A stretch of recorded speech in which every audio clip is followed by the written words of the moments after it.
5 mangsa rentung dalam nahas di kilometer 246 Lebuh Raya Utara Selatan, arah utara selepas terowong menora tengah malam tadi adalah pelajar Universiti Sultan Azlan Shah USAS di Kuala Kangsar. Identiti 3 lagi jenazah pelajar Universiti Sultan Azlan Shah USAS yang rentung dalam kemangan di Lebuh Raya Utara Selatan, arah utara Rabu lalu telah dikenal pasti menerusi rekod pergigian. Ketua Polis Daerah Kuala Kangsar, ACP Omar Bakhtiar Yaakob berkata, identiti ketiga-tiga mayat telah disahkan berdasarkan perbandingan dengan rekod pergigian dari klinik dan institut pergigian lain ketika proses pengecaman di Hospital Taiping. Perjalanan pulang 5 sekawan ini daripada makan malam berakhir tragedi apabila kenderaan yang mereka naiki dirempuh dari belakang sehingga kesemua mereka meninggal dunia di tempat kejadian. Cerita ini bermula.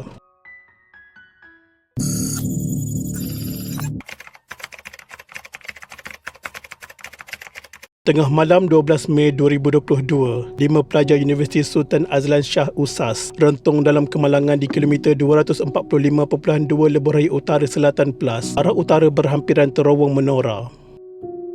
Kesemua mangsa dikenali sebagai Muhammad Nasrun Aidul Murni Akbar 22 tahun dari Kuala Kubu Baru Selangor, Ahmad Naim Najmi Ahmad Hafizan 21 tahun berasal dari Cukai Terengganu, Iqbal Hasnun Halimi 23 tahun dari Senai Johor, Muhammad Nabil Haikal Muhammad Faris 19 tahun dari Batu Cave Selangor dan Ahmad Akmal Ahmad Muklis 20 tahun dari Parit Buntar Perak. Difahamkan 3 daripada mangsa adalah pelajar ijazah sarjana muda, manakala 2 lagi pelajar diploma. Naib Chancellor USAS Profesor Tan Sri Dr. Nordin Kardi berkata, semua mangsa baharu memulakan pengajian selepas bercuti sempena sambutan Aidilfitri.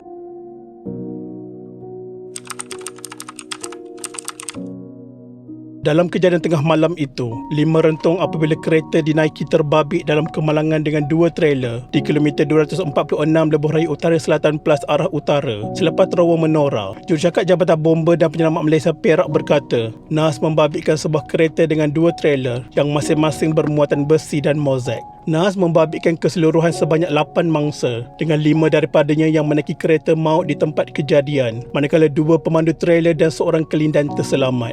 5 mangsa di dalam kereta disahkan maut selepas rentung oleh pegawai perubatan hospital dengan kerja mengeluarkan mangsa masih dijalankan.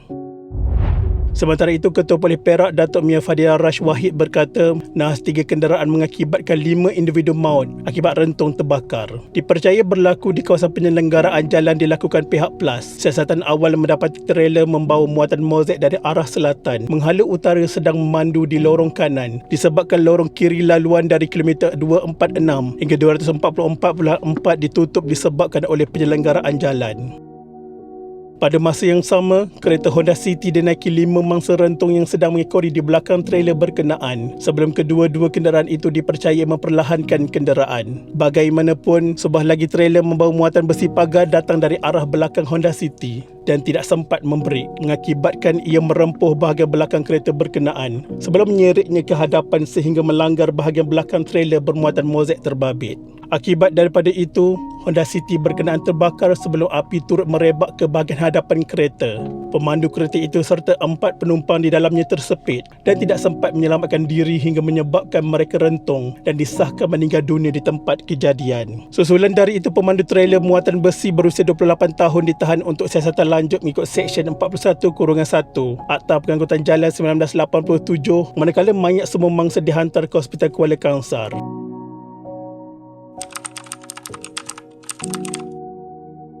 Lima mangsa tersebut dikatakan dalam perjalanan balik selepas makan malam di Ipoh. Menurut bapa kepada seorang daripada mangsa, ada Murni Akbar anaknya Muhammad Nasrun 22 tahun bersama mangsa yang lain dalam perjalanan pulang ke universiti selepas makan malam bersama beberapa rakan lain di Ipoh. Muhammad Nasrun adalah anak sulung daripada 2 beradik.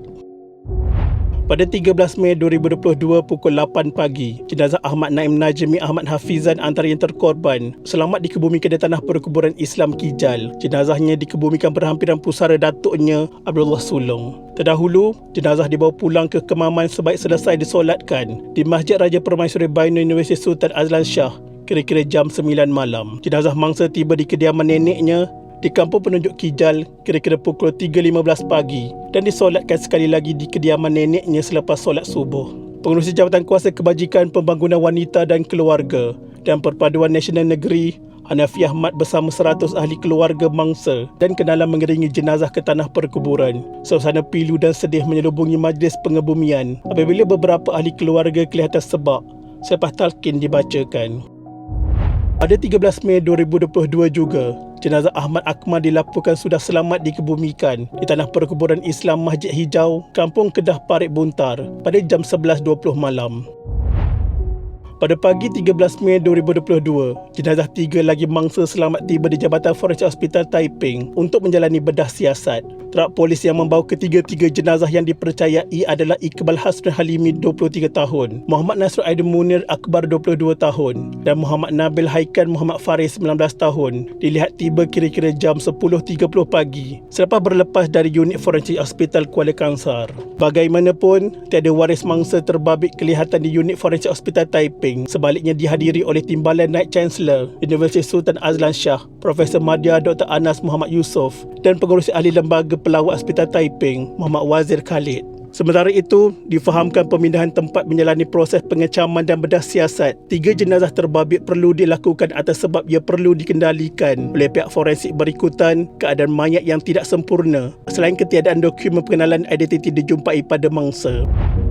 Pada 14 Mei 2022, sekitar pukul 11.15 malam, ratusan jemaah rata-ratanya pelajar Universiti Sultan Azlan Shah sanggup menunggu sehingga 2 jam untuk mendirikan solat jenazah 3 rakan mereka. 3 jenazah Iqbal Hasrul Halimi, Muhammad Nasrul Aidil Munir Akbar dan Muhammad Nabil Haikan Muhammad Faris yang baru selesai proses pengecaman di Hospital Taiping tiba di perkarangan Masjid Raja Permaisuri Bainun di Usas.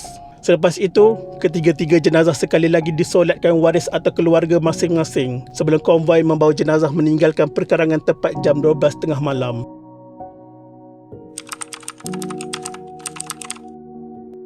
Kegagalan sistem brake trailer, laluan menuruni bukit dan had laju melebihi 90 km sejam dipercayai menjadi antara punca kemalangan ini. Ketua Pusat Penyelidikan Keselamatan Jalan Raya Universiti Putra Malaysia Profesor Madya Dr. Lau Tia Hua, lazimnya apabila trailer membawa muatan berat, kecekapan sistem brake akan berkurangan berbanding dalam keadaan tanpa muatan. Impak pelanggaran awal menyebabkan trailer itu menyeret kereta mangsa ke hadapan sehingga merempuh belakang sebelah lagi trailer dan impak ini turut menyebabkan berlakunya kebakaran.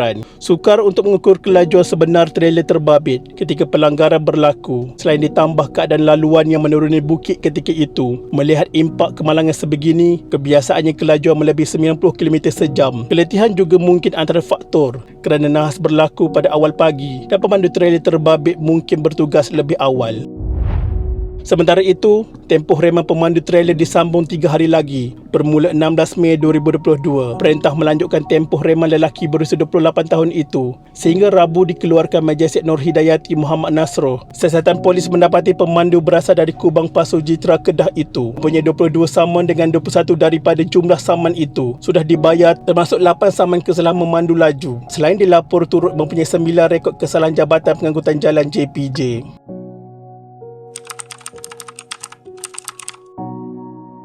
Pada 17 Mei 2022, pemandu trailer mengaku tidak bersalah di Mahkamah Magistrate atas 5 pertuduhan memandu secara berbahaya sehingga menyebabkan kematian. Muhammad Amirul Azlan Nizam Razali 28 tahun membuat pengakuan itu sejurus semua 5 pertuduhan terbabit dibacakan secara berasingan di hadapan Majlis Muhammad Syazmil Zamhari.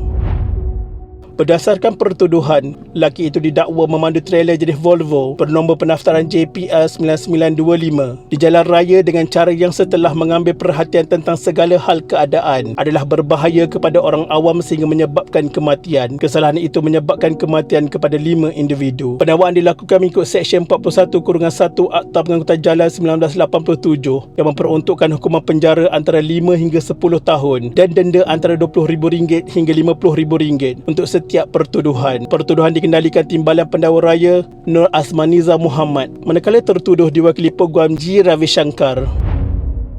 Nur Azmaniza memohon jumlah jaminan tinggi dikenakan terhadap tertuduh, memandangkan kes membabitkan kepentingan awam serta mendapat liputan media secara meluas. Selain memohon, lesen memandu tertuduh digantung sehingga kes selesai melalui perbicaraan. Ravi Shankar membuat bantahan awal apabila pihak pendakwaan membuat 5 pertuduhan berbeza bagi kes ini, sekaligus meminta nama kelima-lima mangsa dimasukkan hanya dalam satu kertas pertuduhan. Ia atas alasan faktor kesalahan, tarikh, masa dan tempat adalah sama yang mana semua 5 mangsa itu berada dalam satu kenderaan yang sama ketika kejadian, di mana bilangan pertuduhan yang banyak dilihat kelak akan memberi kesan kepada jumlah wang jaminan dikenakan. Selain itu, pembelaan turut memohon jaminan rendah atas faktor tertuduh kehilangan pendapatan apabila lesen memandunya digantung, selain mengambil kira isteri tertuduhnya hanya berniaga kecil-kecilan serta menanggung 3 anak berusia antara 2 hingga 14 tahun. Mahkamah menetap wang jaminan keseluruhan RM20,000 atau RM4,000 bagi setiap daripada 5 pertuduhan itu dengan seorang penjamin. Kemalangan ini telah pun mendapat liputan yang meluas. Kematian 5 sahabat ini seolah-olah dekat dengan hati rakyat Malaysia. Takdir mereka sudah pun ditetapkan dan kes ini masih di dalam perbicaraan. Semoga mendapat keadilan yang sewajarnya. Kita mendoakan kesemua mangsa diampunkan segala dosa mereka dan ditempatkan dalam kalangan orang-orang yang beriman. Al-Fatihah.